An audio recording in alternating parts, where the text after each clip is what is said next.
What's up? What's up? What's up? How you doing? How you doing? Um,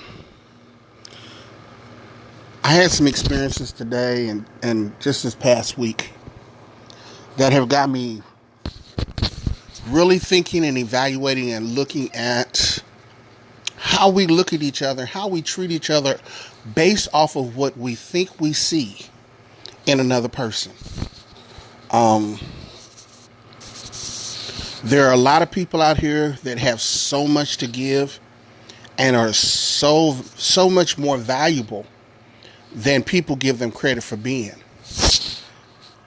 And we've got to open our eyes to these things. And usually I would just talk bad about people in church. But this subject is bigger than that. All of my subjects are actually bigger than that. But this one is really bigger than that.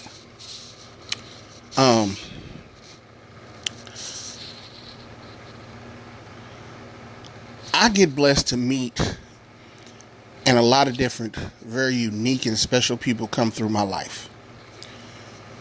It's just something that God has blessed me with. People just feel comfortable around me and they share and they talk and I like being in their presence. They like being in my presence. And I appreciate that gift that God gave me. I do. And I don't take it lightly and I never abuse it. With that being said, I have a unique perspective because, like right now, for the last few years, I've been overweight and I have to use a power wheelchair to get around. And something that I've noticed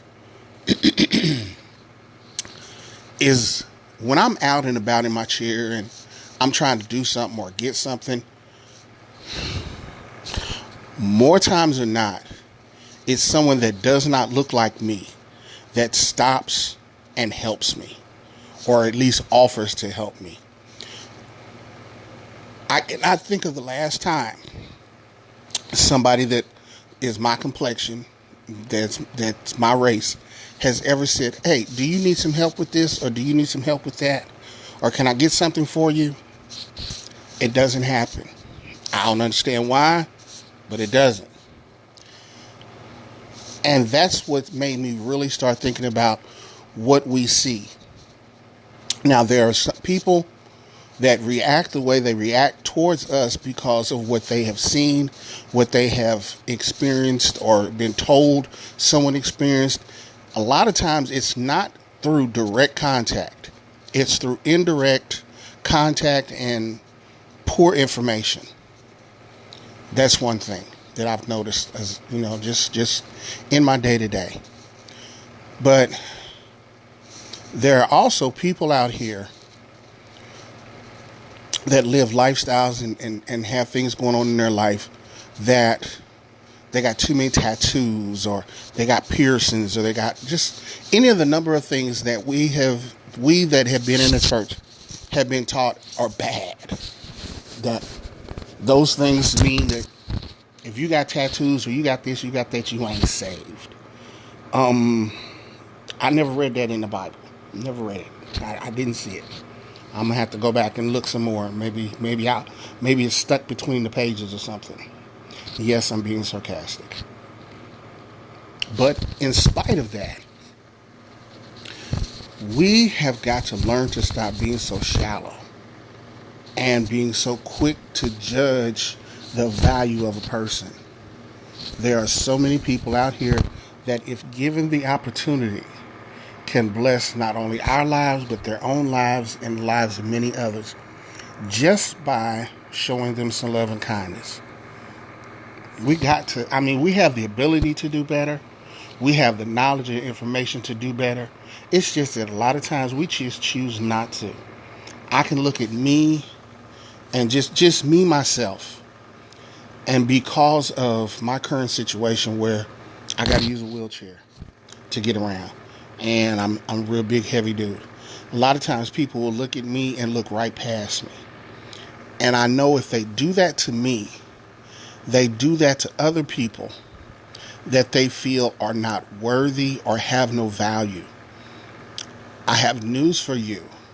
If you do that, you may miss out on the very person that you're looking for, that God told you to find, that could bless your life.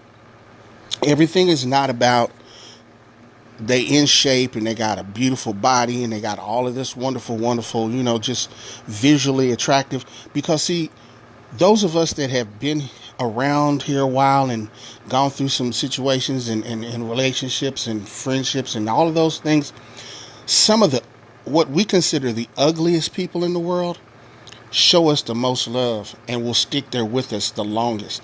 A lot of times what we think we see and what we think is going to be a long-term thing ends up being a waste of time.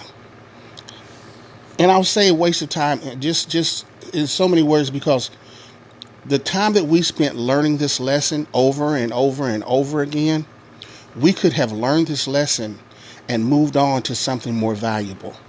But the beautiful thing is this, is that God is patient with us, and he will let us learn the lesson as many times as we think we need to learn it till we get it right.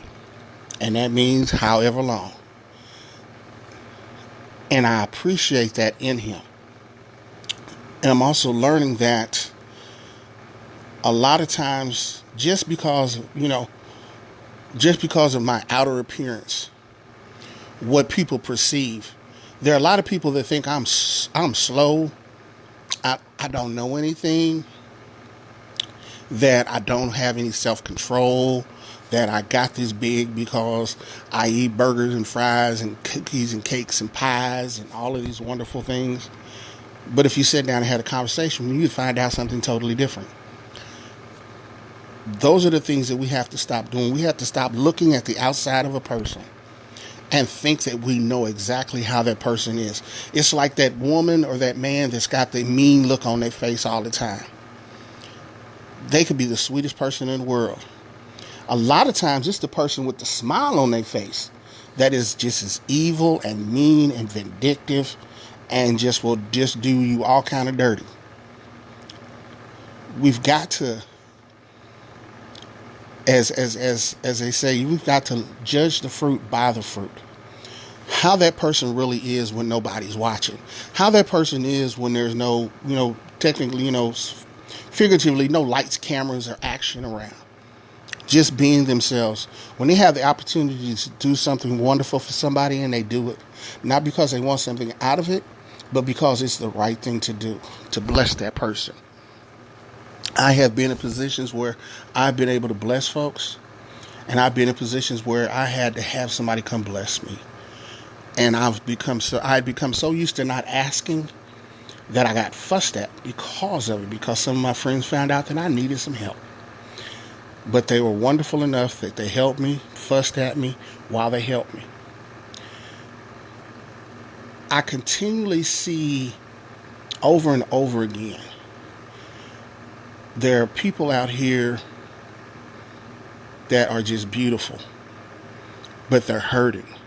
They've got stuff going on in their life, and a lot of times all they need is a smile, a handshake, a hug, a positive word, just a little something to help them through to the next part of their day, the next part of their life. Far too many times we will see somebody struggling, see somebody going through, and we'll just be like, talk about them, talk bad about them. I'm talking about talk bad, just horrible about them. That very person that you got your mouth on is the very person that's probably got your blessing, that's probably got the answer to your question, probably got the solution to your problem. But you too busy talking about them. You too busy making fun of them. You too busy dismissing them. But then I also know there are a lot of people out here that have been done like this and been mistreated and been, when they've put themselves out there and they opened themselves up, they've been disappointed and their, feelings have been hurt and their heart has been hurt. So when they come to the next person, a lot of times, all right, Sue, thank you so much. Love you. Hey, Miss Terry, how you doing, love? There are a lot of times, because they've been so hurt and damaged, when they go to the next person or they get into the next situation, They will automatically, when they lay their truth out, they will expect for that person to pick up and walk away.